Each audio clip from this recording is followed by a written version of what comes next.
in your professional opinion, obviously you're an expert in the field. You're a top-ranked fighter. How do you see this fight going now? Well, the one thing I can say about both guys have grown tremendously. There's been a ton of growth on Conor McGregor's side, and there's been a ton of growth on Dustin Poirier's side. But I feel like the person that's grown the most as a fighter has been Dustin Poirier. He's been the more active fighter since they've competed. He's had more fights as of recent and even in the past. Dustin's a very active fighter. It's if there's a finish, I believe it's going to be Conor. If the fight gets finished, it's going to be Conor. But the longer the fight goes, the more it's going to favor Dustin the Diamond Poirier. I think if Dustin can survive the early onslaught, and I think it mix it up. He's got great boxing, but Conor's, both guys have great boxing. And I feel like Conor's got the more dangerous striking because he's got that precision one-punch knockout power. That left hand is the timing, the distance control, the stance. Conor does a lot of things very well. Those are the things that Dustin's going to have to watch out for. He's going to have to find a way to disrupt Conor's range management and how he likes to control the space.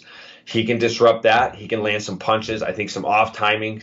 Conor has awkward timing, but I think if you could disrupt Conor's timing with off timing of your own, maybe disrupting your rhythm a little bit to throw off his timing, I think that could benefit Dustin a lot.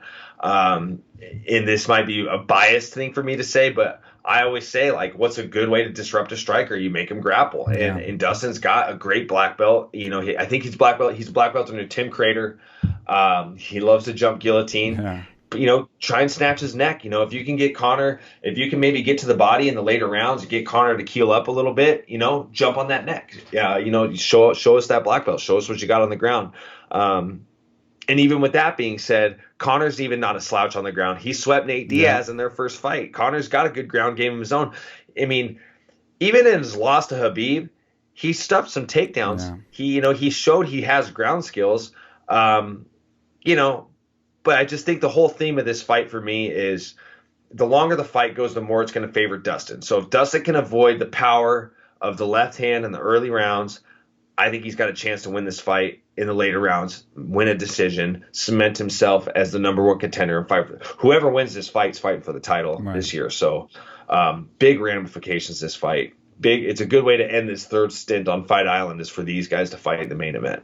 Yeah, absolutely. And, I agree with you 100% on Dustin being, everything you said. I agree 100%. And he's improved. He's doing so well. He's a better fighter. The one thing is I always want to count Conor out because he's made so much money and he's had such a good life. And why would you train so hard? Why would you fight so hard? But he surprises me every time. And when he came out against Cowboy, not only that aggressiveness and that fortitude and that mentality, but the new moves, the shoulder, all that stuff. I was impressed. He hasn't lost it as a fighter yet. So I'm very intrigued with this fight because if he comes out again like he did with Cowboy and takes it to Dustin, it's going to be a nice fight, man. Yeah, it could be very interesting. I think we'll see how he comes out this fight. But yeah, he's definitely got the fire still.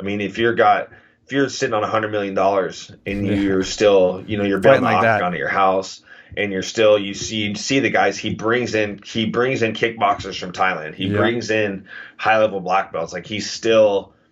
He's doing now what he should have done when he fought Khabib. To my understanding, he trained hard for Khabib, but not the way he's training now. And I think that, as a fighter, it's the losses. The losses are where you learn. You win. I don't really get too high on my wins, but I know a lot of other people do. And you learn from your losses. Those are the ones where you learn the hard lessons on what you need to change, what you need to do, what needs to be adjusted.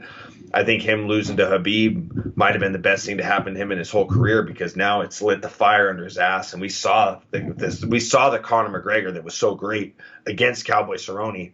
The way he went out there, Cowboy's ultra tough. And he went out there and he had the fastest main event finish of 2020. Yeah. That's an impressive accolade to have amongst his other accolades. Against a tough guy.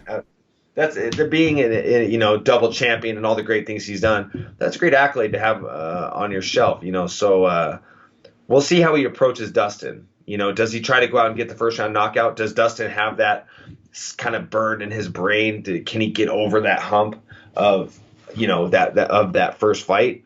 We'll find out. A lot of questions will be answered on the 23rd, and it'll be fun for us to sit back and watch them be answered. It's going to be a great fight.